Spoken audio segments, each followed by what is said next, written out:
Assalamualaikum warahmatullahi wabarakatuh. Jumpa lagi bersama saya Adi di channel Ngulik Sejarah. Dan pada video kali ini saya akan kembali lagi membacakan suatu kisah misteri dan melanjutkan dari ceritanya sebelumnya tentang telu yang menyerang warga desa sehingga mengakibatkan warga desa itu menjadi sakit-sakitan dan usahanya menjadi bangkrut. Nah, kali ini memasuki part yang keempat. Jadi untuk kalian yang belum menonton part sebelumnya, saya sarankan untuk kalian menontonnya terlebih dahulu agar kalian mengerti keseluruhan alur ceritanya. Yuk, daripada kita lama-lama, daripada kita penasaran bagaimana kelanjutan ceritanya, mari kita langsung saja menuju ke ceritanya. Perhatikan baik-baik karena ceritanya akan segera saya mulai.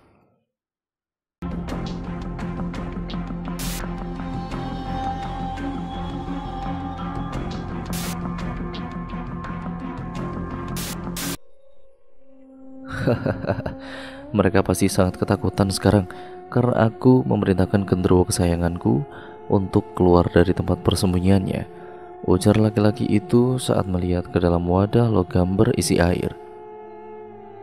Laki-laki itu merasa sangat senang ketika bisa melihat raut-raut wajah tanpa senyuman di desa Gebang. Baginya, semakin para warga itu merasa takut, maka akan semakin mudah dirinya meneror mereka melalui makhluk-makhluk halus peliharaannya. Dirinya begitu arogan dan tentu tidak akan suka jika teror makhluk halus yang dilakukannya tidak berjalan lancar. Semua hal yang ia lakukan haruslah berhasil agar membuatnya puas sekali. Takutlah, wahai orang-orang bodoh, hanya aku yang akhirnya akan menjadi penolong kalian setelah kesusahan akan menimpa desa Gebang. Aku adalah harapan kalian satu-satunya, dan aku akan kembali berjaya setelah kalian semua hidup dalam kemiskinan seperti dulu. Tangan laki-laki itu kemudian kembali menaburkan kemenyan ke dalam wadah tanah liat yang masih berasap itu. Mulutnya berkemat-kamit membaca mantra untuk memperkuat kehadiran genderuwo yang selama ini sengaja ia sembunyikan di bawah rumah orang-orang yang ia kirimkan teluh beras kuning. Genderuwo itulah satu-satunya yang tidak terusir saat Ziva mengusir semua makhluk halus dari keempat penjuru mata angin di desa Gebang semalam itu. Dan kini genderuwo itu akan menjadi satu tugas yang besar bagi Ziva untuk segera ditangani. Ritual teluh beras kuning yang aku lakukan tidak boleh gagal. Aku harus berhasil membunuh ketiga kepala keluarga yang tersisa. Setelah Suyat dan juga Sarto mati, sekarang saatnya bagi Wakiman, Tarjo, dan Mugi untuk ikut mati, desis lelaki itu sambil menyeringai mengerikan ketika melihat wajah-wajah calon korbannya melalui wadah logam berisi air. Di desa Gebang, Mika dan juga Hani akhirnya melihat Tari, Rosi, dan Mbak RT yang baru tiba setelah tadi sempat melakukan patroli. Tidak ada satupun warga di sana yang melihat adanya makhluk di atas atap rumah warga yang menjadi korban teluh beras kuning. Hanya Siva dan juga Raja yang benar-benar bisa melihat makhluk itu.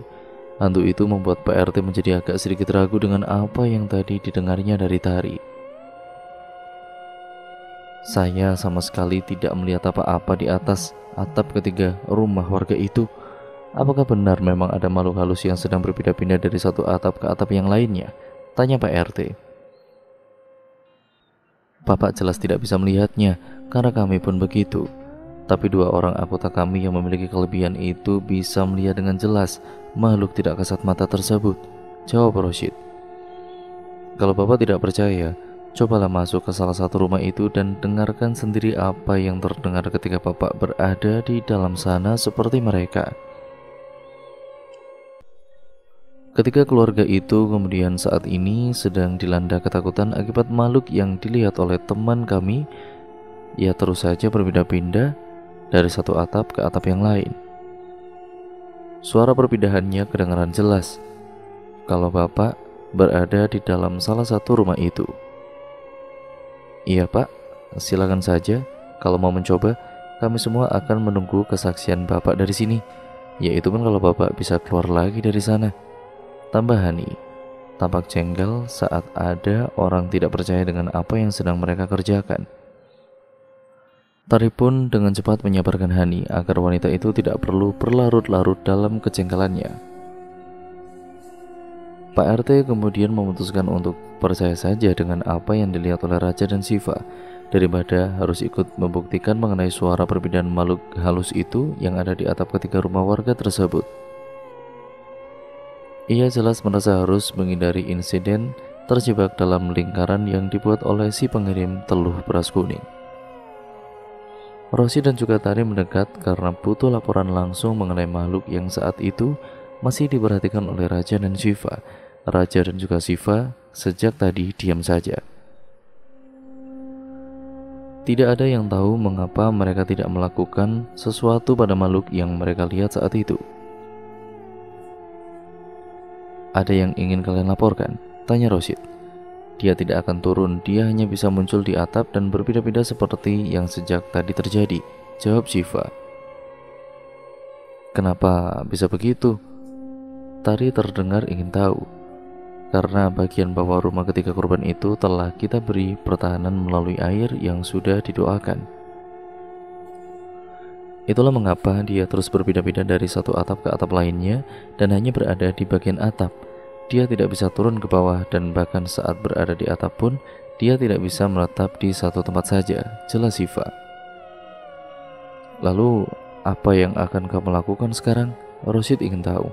Tidak ada, makhluk itu akan segera pergi. Setelah dia pergi maka barulah kita berenam akan melakukan sesuatu.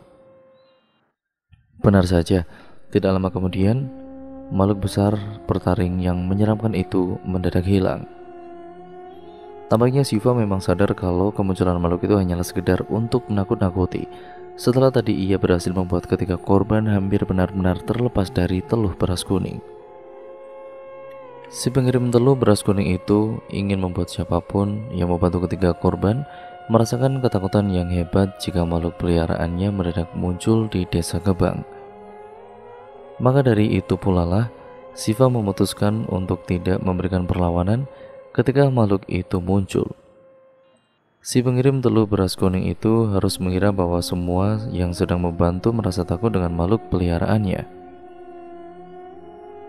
Siva pun kini menatap ke arah Mika yang berdiri tidak jauh dari posisinya saat itu. Sisa air yang tadi itu sudah kita doakan masih ada kan, Mik? Tanya Siva. Iya, alhamdulillah masih ada, Sif. Kenapa? Mau dipakai sekarang? Mika balas bertanya. Iya, mau dipakai sekarang, tapi satu drum aja. Nanti yang satu drum lagi akan dipakai paling terakhir setelah semuanya beres, jawab Siva. Raja menatap ke arah Siva dan tampak butuh penjelasan. Namun Siva sedang tidak ingin menjelaskan dan juga justru langsung menatap ke arah Hani. Hani sayang, pergilah sama Pak Heru dan ambil 3 buah tangga. Biar Pak Heru yang meminta para warga untuk membantumu membawa ketiga tangga itu, pinta Siva. Oke, laksanakan, tanggap Hani dengan cepat. Raja pun kini langsung menyipitkan kedua matanya saat sedang menatap ke arah Siva. Kayaknya memang Hani harus dicemburui deh, karena kamu terus saja memanggil dia dengan panggilan sayang, gerutu Raja pelan. Iya, terserah kamu saja, tanggap Siva.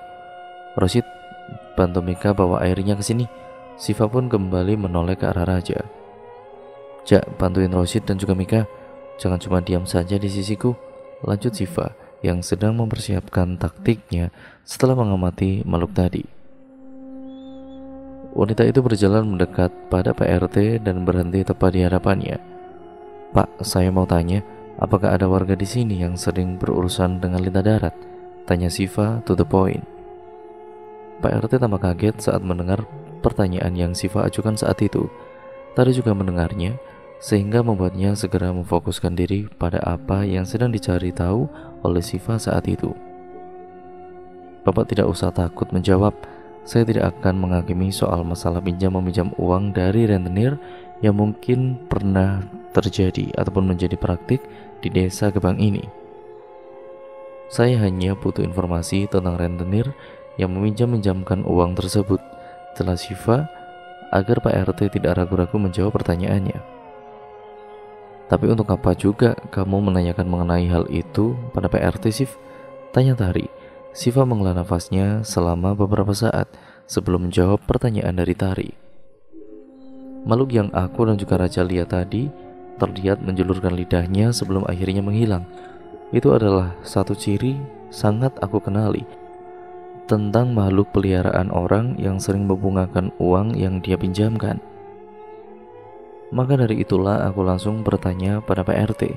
Aku mencurigai sesuatu dan untuk membuktikannya, aku harus pergi ke tempat orang itu jika memang ada di desa ini. PRT pun jelas tidak punya pilihan lain selain mengungkapkan soal pernah adanya praktik pinjam meminjam uang berbunga yang dulu menjadi kegiatan sehari-hari di desa Gebang ini. Jika dirinya tidak menjawab pertanyaan Siva, sudah jelas permasalahan telur beras kuning itu tidak akan pernah bisa berakhir. Dulu warga di desa Gebang ini memang sering sekali meminjam uang pada rentenir. Ya karena kebanyakan mereka membutuhkan modal untuk bertani dan berjualan di pasar. Satu-satunya rentenir yang terkenal di sini adalah Mbah Sarjan. Tapi praktik itu sudah berakhir lama sekali, Mbak. Ya penduduk mulai tahu kalau meminjam uang dari lintah darat itu hukumnya dosa besar. Mereka pelan-pelan mulai meninggalkan praktik pinjam meminjam uang berbunga tersebut dan membuka usaha mereka sendiri-sendiri. Seperti 5 orang yang jadi korban telur beras kuning itu, dulunya orang tua mereka sering meminjam uang dari Mbak Sarjan. Tapi karena selalu terlilit hutang yang bunganya terus bertambah, orang tua mereka pun mulai meninggalkan hal itu pelan-pelan. Mbak Sarjan mulai tidak lagi dikenal di desa ini. Usaha pinjam meminjam uang berbunga yang dia lakukan pun dengar-dengar tidak lagi selancar dulu. Ya karena sejak tahun 2003 sudah banyak koperasi dan semakin kesini banyak juga bank konvensional yang bisa memberikan pinjaman tanpa angsuran yang bunganya tidak terlalu besar. Jelas PRT. Siva pun mengangguk-nganggukkan kepalanya setelah mendengar cerita dari PRT. Tari kini menatap ke arah Siva dan tampak ingin tahu langkah selanjutnya yang akan diambil oleh sahabatnya tersebut. Bapak bisa antar saya ke rumah Mbak Sarjan? Tanya Siva.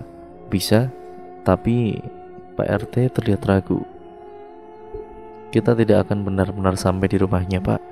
Kita mendekat saja ke lokasi rumahnya dan saya akan mengawasi rumah itu dari jauh. Jelas Siva. Baiklah kalau begitu, mari saya antar sekarang ke lokasi tempat Mbak Sarjan tinggal. Putus PRT. Air yang tadi diminta oleh Siva untuk dibawa ke halaman rumah ketika korban yang tersisa sudah siap untuk digunakan. 3 buah tangga yang tadi Siva minta pada Hani untuk dibawa juga telah tersedia di sana. Hani, Mika, Rosyid, Tari, dan Raja kini berkumpul kembali untuk membicarakan soal langkah selanjutnya bersama Siva. Oke, Rosyid, Mika, dan juga Hani akan bertugas naik ke atap ketiga rumah korban. Air yang sudah didoakan itu harus disiram secara merata pada atap-atap tersebut. Tari akan mengawasi kalian seperti biasanya. Aku ada urusan dan akan ikut pergi bersama Pak RT, ujar Siva. Oke, siap kalau gitu. Kita akan laksanakan hal itu sekarang juga, jawab Mika mewakili Rosyid dan Hani. Setelah 4 orang itu beranjak menuju ke lokasi tugas masing-masing, Siva pun menatap ke arah Raja yang masih berdiri di sampingnya. Ayo, kamu ikut denganku, ajak Siva. Mau kemana? Mereka mungkin butuh bantuan dari kita untuk menyiram atap-atap rumah itu. Raja merasa heran. Siva pun tersenyum sambil menggeleng-gelengkan kepalanya. Tadi katanya kamu gak mau jauh-jauh dari aku. Katanya kamu mau terus ada di sisiku dalam keadaan apapun karena kamu adalah partnerku. Ya sudah, kamu ikut saja membantu mereka. Aku ada urusan dengan Pak RT. Aku mau mendatangi rumah si pengirim telur beras kuning itu, ujar Siva yang kemudian langsung melangkah pergi untuk menjauh dari Raja. Dengan sikap Raja meraih lengan Siva sehingga membuatnya ini benar-benar berhenti di tempat. Tunggu dulu, Sif. Kamu itu benar-benar tidak pernah memberi jeda sama sekali ya terhadap apapun itu. Aku tadi tanya begitu karena butuh penjelasan. Aku kan nggak ikut bicara dengan Pak RT bersama kamu dan juga Tari. Dan aku ya memang benar-benar nggak mau jauh-jauh dari kamu, karena aku adalah partner kamu. Jadi sekarang aku akan ikut kemanapun kamu pergi. Jelas Raja. Ya sudah, ayo jangan ngomong terus. Ambil motor sewaan yang kita pakai tadi dan ikuti arah motornya Pak RT, pinta Syifa. Raja pun kemudian bergegas mengambil motor sewaan yang dipakainya sejak pagi. Lalu segera membonceng Syifa. Pak RT kemudian melajukan motornya mendahului laju motor yang Raja bawa. Mereka keluar dari gerbang desa Gebang itu, lalu menyusuri jalan yang lebih kecil menuju ke sebuah rumah yang letaknya agak tersembunyi di luar desa Gebang. Raja belum bertanya-tanya lebih lanjut soal kemana mereka akan pergi itu. Syifa tampaknya sedang berkonsentrasi untuk mengawasi keadaan di sekitarnya selama perjalanan itu berlangsung. Hal itu bisa ia lihat melalui pantulan kaca spion motor yang sedang ia kemudikan. Hawanya sudah mulai berbeda ya, ujar Syifa. Iya, kamu benar. Rasanya sudah mulai lain saat kita memasuki kawasan ini. Pak RT menghentikan motornya, Raja pun ikut menghentikan motornya dan parkir di pinggiran jalan berbatu. Syifa pun turun dari motor dan langsung berjalan mendekat ke arah Pak RT. Itu rumahnya. Saya cuma berani antar sampai sini saja ya Mbak, ujar Pak RT seraya menunjukkan sebuah rumah yang cukup besar namun kurang terawat. Iya Pak RT, terima kasih ya Pak. Meskipun saya diantar cuma sampai di sini, setidaknya ya saat ini saya sudah tahu di mana rumah dari seseorang yang mengirimkan telur beras kuning itu, balas Syifa. Maksud Mbak? Mbak Sarjan itu adalah orang yang mengirimkan telur beras kuning kepada warga-warga di desa Gebang? Tanya Pak RT, tampak benar-benar kaget dengan apa yang baru saja Syifa katakan. Iya Pak RT, tampaknya memang demikian, jawab Raja. Itu makhluk bertaring yang kami lihat tadi di atap-atap rumah warga yang masih sakit. Dia tampaknya sengaja dipanggil pulang oleh pemiliknya. Astagfirullahaladzim, makhluk yang tadi dilihat sama Mbak dan juga Masnya ada di luar rumah Mbak Sarjan. Pak RT tampak sedikit ketakutan.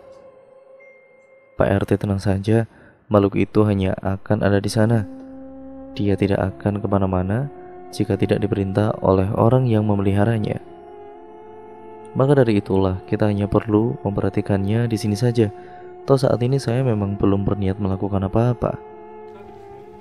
Orang bernama Mbak Sarjan itu harus menyerah dengan sendirinya agar telur beras kuning yang dia kirimkan kepada warga di desa Gebang ini bisa dibatalkan. Jelas Syifa yang tampak begitu tenang. Pak RT pun mengangguk-anggukkan kepalanya, pertanda bahwa saat itu dirinya telah paham dengan penjelasan yang Syifa berikan. Raja kini kembali menatap ke arah Syifa setelah tadi ikut mendengar bagaimana cara wanita itu memberi penjelasan kepada orang yang awam seperti Pak RT tentang ritual telu. Kamu sudah sering sekali ya menghadapi hal-hal seperti ini sebelumnya? Tanya Raja. Iya sangat sering, jawab Syifa. Sudah berapa lama? Sangat sering yang kamu maksud itu? Sejak aku bekerja bersama dengan yang lainnya, tepatnya setelah aku lulus SMA. Tari membentuk tim ini dengan anggota utama 5 orang yang terdiri dari aku, Rosyid Mikahani, dan dirinya sendiri. Raja pada kali itu tampak sedang menghitung usia Syifa berdasarkan tahun lahirnya. Sekarang usiamu 25 tahun, kamu lulus SMA usia 18. Berarti kamu sudah menjalani pekerjaan ini selama 7 tahun, gumam Raja. Iya itu benar. Setelah membentuk tim ini, Tari selalu mencari partner untukku agar aku tidak bekerja sendirian. Tapi sejauh ini belum ada yang bisa bertahan lama di sisiku. Semuanya mengundurkan diri atau diberhentikan setelah melewati 2 atau 3 kasus.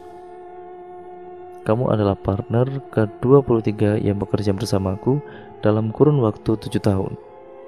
Entah kamu akan bertahan berapa lama di dalam tim ini nantinya, ujar Syifa.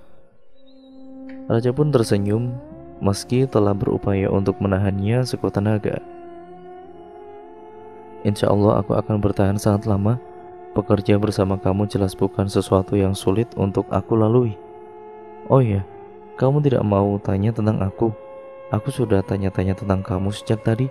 Tahu Raja, aku mau, tapi saat ini kita sebaiknya fokus dulu untuk memperhatikan makhluk itu. Ayo, sebaiknya kita mengawasi makhluk itu lebih dekat, jawab Shiva. Bagaimana dengan Pak RT? Raja kini menatap ke arah Pak RT yang tampak sudah memucat sejak tadi. Pak RT kembali saja ke desa, nanti kami akan kembali sendiri ke sana setelah selesai mengawasi makhluk peliharaannya Mbak Sarjan itu. Shiva memberi izin. Baik kalau begitu Mbak, saya akan kembali ke desa sekarang juga. Monggo, pamit Pak RT. Setelah Pak RT pergi, Raja dan juga Shiva pun benar-benar mendekat diam-diam ke arah rumah milik laki-laki yang sering dipanggil Mbah Sarjan itu. Mereka berdua mengendap-endap memasuki pagar yang sudah rusak di bagian samping rumah tersebut. Rumah itu benar-benar tidak terawat dan banyak ditumbuhi rumput-rumput liar. Raja dan juga Shiva kini hampir tiba di bagian depan rumah, lalu memutuskan untuk mengintip dengan hati-hati dari balik tumbuhan alang-alang yang cukup tinggi. Menurutmu apakah itu yang bernama Mbah Sarjan? Tanya Raja berbisik tepat di telinga Shiva. Shiva pun menoleh dan ikut berbisik tepat di telinga Raja. Iya, itu pasti dia. Karena menurut Pak RT dia sudah lama tinggal di sini dan hanya sendirian. Laki-laki itu tampak mengangkat sebuah wadah tanah liat yang mengepulkan asap putih. Dia menaburi sesuatu yang membuat perhatian makhluk bertaring tadi menjadi terarah kepadanya. Apa itu? Raja kembali berbisik. Sepertinya itu kemenyan. Dia terus membakar kemenyan itu agar makhluk peliharaannya merasa betah berada di sisinya dan bisa dia perintah sesuai dengan apa yang dia inginkan. Jelas Shiva. Menurutmu dia akan menyuruh makhluk itu melakukan sesuatu lagi hari ini? Ini sudah jam 5 lewat 15 menit. Tentu saja makhluk itu akan dia suruh membuat para korban yang masih sakit merasa tersiksa saat waktu maghrib tiba. Saat waktu maghrib seperti itulah waktu yang paling rentan yang harus dihadapi oleh para korban teluh.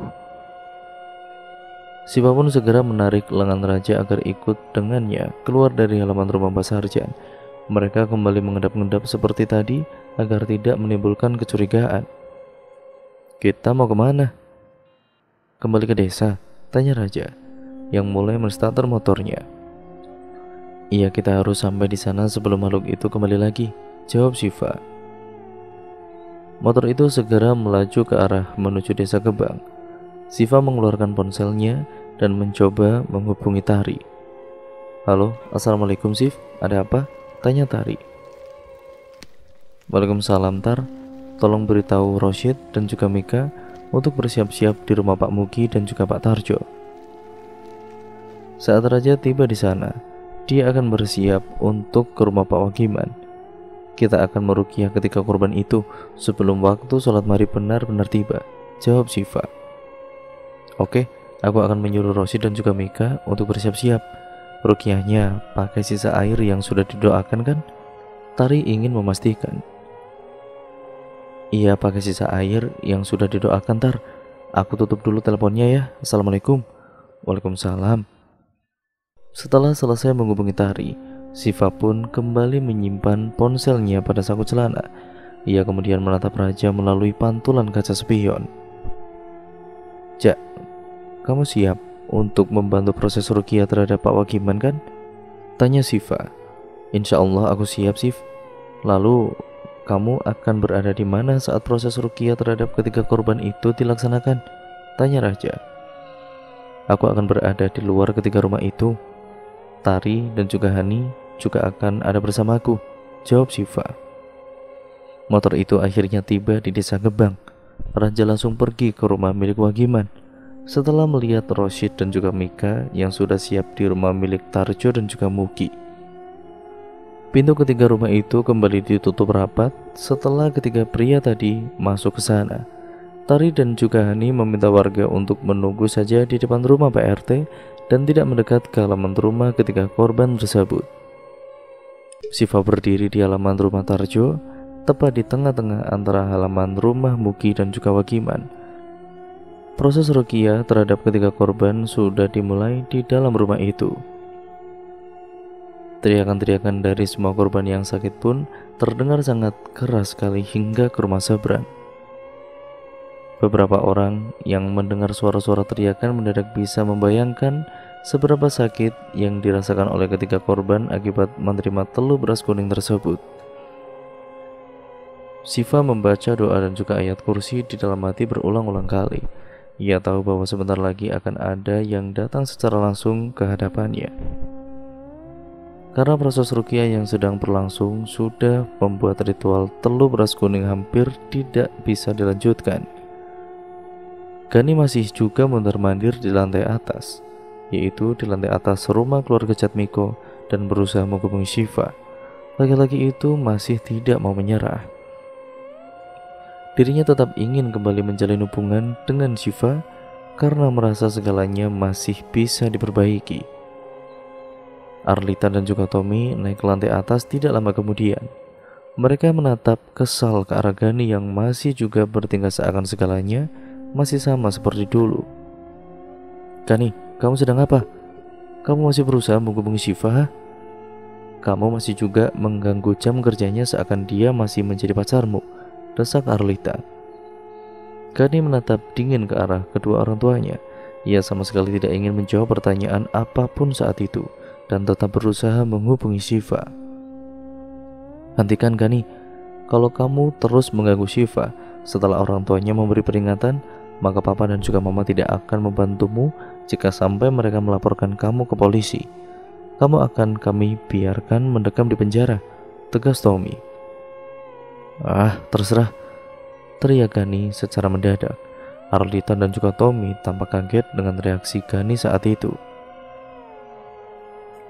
"Terserah kalau kalian mau membiarkanku mendekam di penjara. Intinya aku nggak akan pernah menyerah untuk meminta Siva kembali padaku. Aku akan lakukan apapun untuk mendapatkannya kembali. Tidak peduli kalau akhirnya aku harus menempuh jalan yang salah." Setelah berteriak sangat keras kepada kedua orang tuanya, Gani pun kembali fokus pada ponselnya. Tommy pun segera mengajak Arlita untuk turun kembali ke bawah agar berhenti mengurusi Gani yang mulai kehilangan kendali. "Jangan terus pikirkan anak itu. Kita pikirkan saja tentang pertemuan yang akan terjadi dengan keluarga Hardiman dan keluarga Barekso. Kita harus membicarakan banyak hal di sana besok malam. Mulai dari penuntutan ganti rugi atas jebakan yang Rere lakukan terhadap Gani, hingga tergelarnya acara lamaran yang akhirnya batal, dan penuntutan atas niat jahatnya Rere terhadap Gani," ujar Tommy. "Itu benar, keluarga Hardiman harus membayar mahal atas semua tingkah laku anak mereka yang ternyata adalah pelacur. Aku benar-benar tidak bisa terima dengan rasa malu yang semalam kita dapatkan. Aku akan menuntut mereka habis-habisan. Bahkan kabar kehamilan Rere bahkan sudah kuminta pada salah satu kolegaku untuk disebarkan pada seluruh kalangan komunitas kita, biar tahu malu itu si Ibu Anita," ungkap Arlita. "Benar-benar sudah berencana ingin menghancurkan keluarga Hardiman. Dengar-dengar Bu Retno akan hadir besok malam ya, sebagai saksi dari pihak keluarga Bareksa. Dia akan menguatkan fakta bahwa anak yang dikandung oleh Rere adalah anaknya Vano Bareksa," tambah Tommy sambil meminum air putih yang baru saja ia ambil dari kulkas. "Menurut Papa, apakah keluarga Adinata akan hadir? Bagaimanapun Bu Anita itu adalah adik kandung Pak Faris. Meski dia tidak lagi menyandang nama Adinata setelah menikah dengan Pak Harun Hardiman. Ya bisa jadi mereka akan datang, Mah. Kalau begitu Gani harus ikut dengan kita, Pak. Kita harus menunjukkan bahwa Gani adalah korban penipuannya Rere. Siapa tahu dengan cara itu Gani akan mendapat simpati kembali dari Pak Faris dan juga Bu Mila. Kalau Gani berhasil mendapatkan simpati dari mereka, maka jelas mereka akan kembali membujuk Siva untuk menjalin hubungan lagi dengan Gani. Ya seperti dulu saat pertama kali kita membujuk mereka agar mau menjodohkan Siva dengan Gani," jatuh Arlita. Tampaknya mama benar soal itu. Papa rasa itu jelas bukan ide yang buruk. Gani sebaiknya memang kita ajak saja, agar dia bisa mendapatkan simpati lagi dari keluarga Adinata. Tommy menyetujui. Gani jelas bisa mendengar hal itu dari anak tangga yang tengah dipijaknya. Di wajahnya mendadak terbit sebuah senyuman yang begitu cerah. Ia kini tidak perlu lagi memikirkan bagaimana cara yang tepat untuk kembali pada Syifa.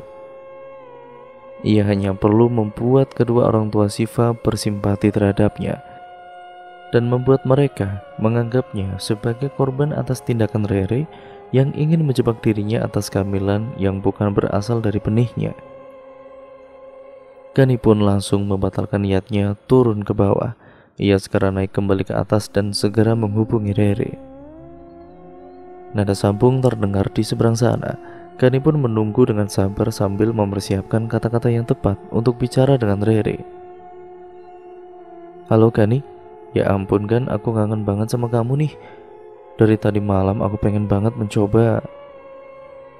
Dasar perempuan bangsat, gara-gara kamu aku akhirnya kehilangan Syifa. Kamu penipu, berani-beraninya kamu mau menjebak aku atas anak yang bukan berasal dari benihku. Perempuan sialan kamu. Aku gak akan tinggal diam Rere. Aku akan buat kamu menyesal karena telah mencoba membuat aku terjebak dalam permainanmu.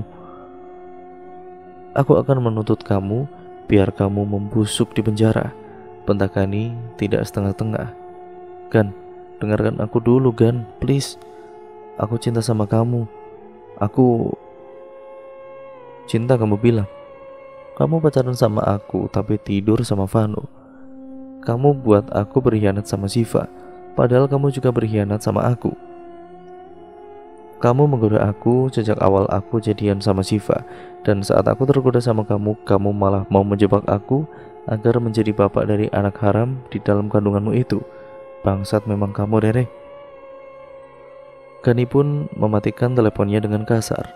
Arlita dan juga Tommy jelas sudah dari tadi tiba di lantai atas karena mendengar Gani berteriak-teriak. Mereka tampak cukup puas kala itu, karena Gani telah melakukan apa yang harus dilakukan kepada Rere tanpa perlu disuruh. Nah gitu dong, usahakan semuanya dengan baik, sampai kamu benar-benar bisa mendapatkan Syifa kembali. Itu baru putra keluarga Chatmiko, puji Arlita seraya tersenyum bahagia. Gani tidak menyaut ataupun menanggapi. Ia memilih segera masuk ke dalam kamarnya dan mengunci pintunya rapat-rapat. Ia mengetik pesan yang akan dikirimkan kepada Syifa, seraya berbaring di atas tempat tidurnya yang nyaman. Pesan dari Gani. Syifa, aku akan berusaha mati-matian untuk mendapatkan kamu lagi. Aku gak mau kehilangan kamu. Aku cinta sama kamu dan saat bersama Rere aku hanya hilaf. Cintaku hanya untuk kamu, Syif. Aku akan selalu cinta sama kamu dalam keadaan apapun. Usai mengirim pesan itu kepada Syifa, Gani pun membuka laci di samping tempat tidurnya dan kembali mengeluarkan foto Syifa yang sempat disimpannya di dalam sana ketika mereka putus. Ia menatap foto itu sangat lama seraya tersenyum. Kamu sangat cantik, Syif. Kamu benar-benar membuatku jatuh cinta sejak pertama kita bertemu. Aku begitu bodoh karena pernah berselingkuh di belakangmu. Sekarang aku akan mengejarmu lagi, Syif. Aku tidak peduli akan ada rintangan seperti apa di depanku. Aku akan tetap berusaha mendapatkan kamu kembali, karena kamu hanya boleh menjadi milikku, bukan menjadi milik orang lain. Gumam Gani menjadi terobsesi. Mila dan juga Faris tiba di rumah sebelum waktu sholat maghrib tiba. Retno juga tampaknya langsung pulang setelah berpisah dengan mereka. Mereka jelas terus memikirkan soal permintaan untuk hadir pada pertemuan antara keluarga Chatmiko, keluarga Hardiman, dan juga keluarga Pareksa. Mereka tidak mungkin menolak permintaan itu, karena sudah jelas keluarga Hardiman masih ada hubungan kekeluargaan dengan keluarga Adinata. Menurut ayah, apa yang akan dibahas dalam pertemuan itu besok malam? Tanya Mila, sambil menyiapkan 2 cangkir teh untuk dirinya dan juga suaminya. Entahlah Bu, ayah tidak bisa menebak-nebak, tapi kalau dilihat dari cara Harun meminta pada kita untuk hadir di pertemuan itu, ya kemungkinan besar yang akan dibahas adalah soal ganti rugi, jawab Faris sambil menatap ke arah kolam ikan koi yang ada di teras belakang rumah. Ganti rugi? Maksud ayah akan terjadi pembahasan soal ganti rugi mengenai acara pertunangan Gani dan juga Rere yang batal, apa gimana? Mila menyerahkan secangkir teh hangat ke tangan Faris, lalu duduk di kursi yang ada di dekat kolam ikan koi. Itulah yang ayah maksud. Keluarga Jatmiko jelas tidak akan diam saja setelah dipermalukan seperti semalam oleh Rere. Dia hampir mencoba Gani dan menjadikan Gani sebagai ayah dari anak yang sedang dikandungnya, padahal itu anak adalah anak dari Vano Baraksa. Setelah semua biaya dikeluarkan untuk mengadakan lamaran dan pertunangan, jelas Pak Tommy dan juga Bu Arlita akan menuntut ganti rugi. Dan kalau mereka masih merasa tidak bisa terima karena dipermalukan di hadapan banyak orang, maka mungkin Rere juga akan menerima tuntutan atas pencemaran nama baik serta penjebakan berencana terhadap Gani, jelas Faris. Jadi ada kemungkinan Rere akan dipenjara jika memang keluarga Jatmiko mengajukan tuntutan. Mila tampak terlihat ngeri dengan pernyataannya sendiri. Faris bisa melihat ekspresi takut di wajah istrinya.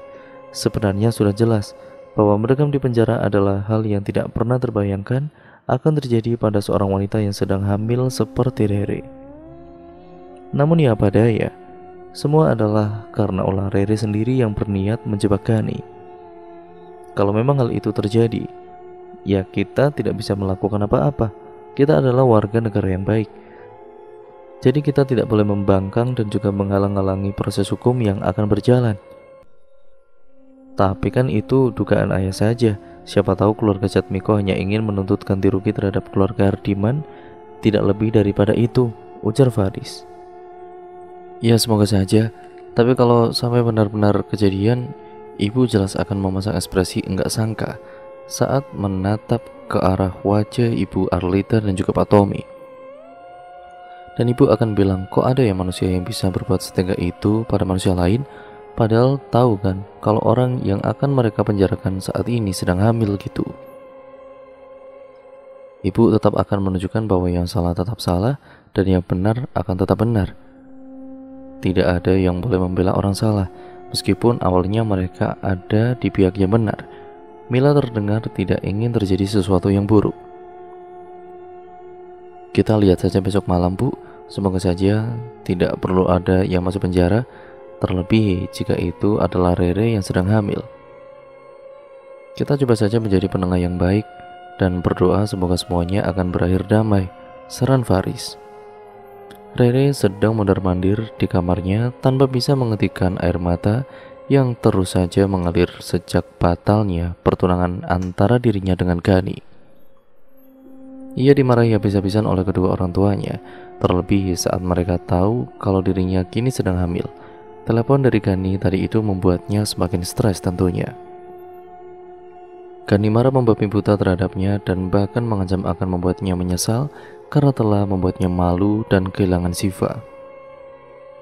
Aku hanya berniat membuat hidup Siva yang sempurna itu hancur, tapi kenapa sekarang justru hidupku yang hancur dan Siva tetap baik-baik saja? Kenapa? Kenapa hidup enggak pernah adil sama aku? Aku adalah keponakan dari Faris Adinata. Tapi kehidupanku sama sekali tidak sama dengan kehidupan keluarga Adinata. Kenapa keluargaku harus mengalami kesulitan keuangan dan tidak sejaya keluarga Adinata? Kenapa? Kenapa aku tidak disayang seperti Siva menerima kasih sayang? Kenapa aku tidak bahagia seperti Siva dan bisa pergi kemanapun yang dia mau? Kenapa? Tanya Rere terhadap dirinya sendiri. Rene ini merasa iri dengan kehidupan Siva, meskipun Siva tidak pernah memamerkan apa-apa kepadanya. Cara Siva disayang oleh kedua orang tuanya, cara Siva disukai oleh banyak orang, dan cara Siva menjalani hidup yang begitu santai membuat Rere merasakan menginginkan kehidupan Siva itu. Hingga saat Siva dijodohkan dengan Gani atas permintaan langsung dari kedua orang tua Gani sendiri, Rene menjadi semakin tidak bisa menerima kenyataan. Dia merasa Shiva selalu diinginkan oleh siapapun, sementara dirinya tidak pernah diinginkan bahkan oleh kedua orang tuanya sendiri. Maka dari itulah Rere terus berusaha menggoda Gani agar tertarik padanya dan mengkhianati Shiva. Ia sengaja mengajak Gani selingkuh, padahal dirinya masih berpacaran dengan Vano. Seharusnya semua berjalan lancar, karena dirinya dan Gani sudah sampai pada jenjang pertunangan. Gani bahkan sudah memutuskan Shiva dan memilih dirinya. Tapi sayang, niat buruknya harus terbongkar oleh dokter kandungan yang memeriksanya saat dibawa ke rumah sakit oleh Ambar Baraksa, mama kandung Vanu, muncul di acara pertunangannya semalam. Dan yang lebih sialnya lagi adalah dokter kandungan itu adalah ibu dari Raja, teman dekat Gani yang sudah lama mengenal Gani. Sial. Kenapa aku harus selalu terima kesialan? Kenapa bukan Shiva yang saat ini terpuruk? Kenapa harus aku yang terpuruk? Teriak Rere sambil melempar semua barang-barangnya ke lantai. Sekarang Vano Baraksa bahkan sudah mendengar soal pertunangan yang gagal itu. Vano tidak menyangka kalau Rere akan mengkhianatinya, padahal mereka sebentar lagi akan punya anak. Rere sudah tidak tahu harus mengatakan apa lagi sekarang. Dirinya diserang oleh dua keluarga besar yang merasa tertipu olehnya setelah terbongkarnya semua kebohongan yang ia lakukan terhadap Vano dan Gani. Aku harus bagaimana sekarang? Bagaimana aku harus menghadapi mereka besok malam? Bagaimana jadinya aku setelah pertemuan itu berakhir? Apakah Vano masih mau bertanggung jawab atas kehamilanku? Rere mulai frustasi. Tangan wanita itu kini meraih ponselnya dan mengetik pesan yang akan ditujukan kepada Shiva. Ia mengetik pesan itu dengan penuh emosi. Ia tidak ingin Shiva tetap hidup tenang sementara dirinya akan berkubang di dalam penderitaan. Aku tidak akan membiarkan Shiva terus menampaki hidupnya dengan bahagia. Dia juga harus menderita, sama seperti aku yang sekarang mengalami penderitaan seperti ini. Dia harus hancur seperti hancurnya aku saat ini. Batin Rere benar-benar membenci Shiva serta kehidupannya yang sempurna. Dan cerita pun akhirnya bersambung lagi ke part yang selanjutnya. Jadi kalian pasti penasaran kan bagaimana kelanjutan dari kisah ini. Ceritanya sangat-sangatlah seru. Jadi nantikan lagi kelanjutan ceritanya di part dan juga di video selanjutnya. Video ini saya akhiri ya teman-teman. Sampai berjumpa di video terbaru selanjutnya dari channel ini. Jangan lupa subscribe dan nyalakan tombol lonceng notifikasinya agar kalian selalu mendapatkan notifikasi video terbaru dari channel ini. Wassalamualaikum warahmatullahi wabarakatuh.